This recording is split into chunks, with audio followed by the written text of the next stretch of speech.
with that. Good evening. My name is Daryl Parks, the law firm of Parks and Crump in Tallahassee, and we represent the Trayvon Martin family. We are very, very, very saddened, but we accept the jury's verdict in this case. First and foremost, on behalf of Tracy Martin and Sabrina Fulton, who are just heartbroken, really, right now. We ask that you keep them in your prayers. At this time, Attorney Crump will make a statement, and then we'll take just a very few questions.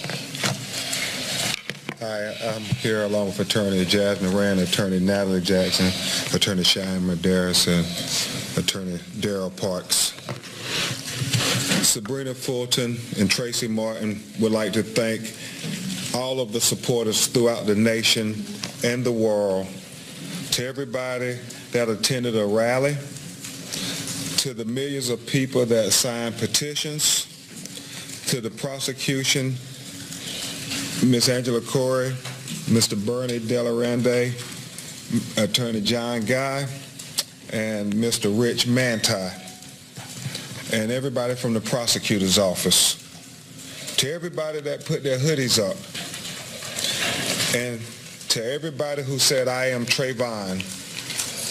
His family expressed their heartfelt gratitude for helping them these past 17 months. To Tracy and Sabrina, Trayvon's parents, your tireless work in the name of your son has made Sanford and many other cities just a little safer for all our children. I know Trayvon is up there proud at the changes that you as his parents have inspired in his name. This morning,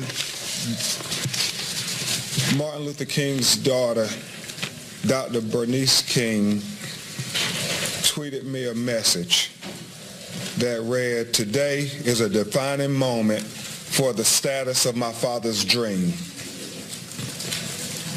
Whatever the Zimmerman verdict is, she tweeted, "In the words of my father, we must conduct ourselves on the higher plane of dignity and discipline." Trayvon Martin will forever remain in the annals of history next to Medgar Evers and Emmett Till as symbols for the fight for equal justice for all.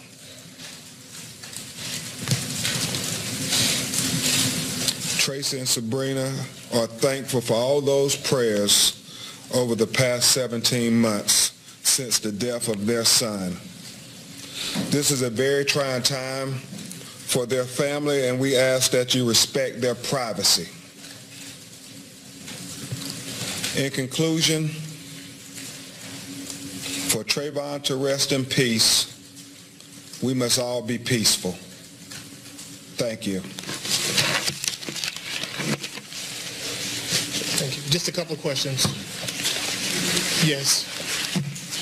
Hi.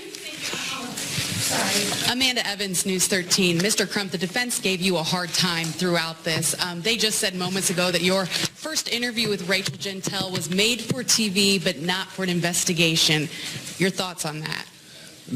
You know, it's easy to go back in a vacuum. Ms. Jeantel, God bless her, she did not want to get involved in this matter in no way possible.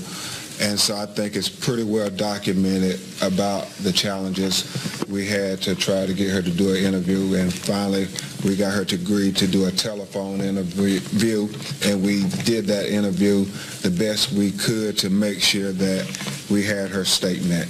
And Trayvon's parents are thankful that she did come forward to act as a witness in this case, something she did not want to do. Stephanie Cope with West 2 News. Does it bother you when people say this case is not about race? No, it doesn't.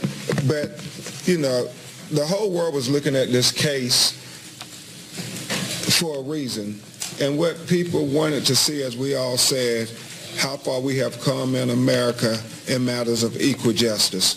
And certainly, as we have said, we'll be intellectually dishonest if we didn't acknowledge the racial undertones in this case.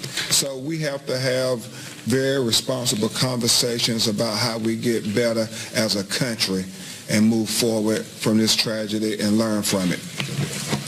Mr. Crump, Danny Morales of the Valencia Voice here. Could you just give us a little bit of insight on why the Martins weren't in the courtroom for the verdict reading? Upon our advice, we knew that this would be a very emotional time for them. As you know, they have sat here for 4 weeks, and I don't know how hard it was. We were with them every step of the way.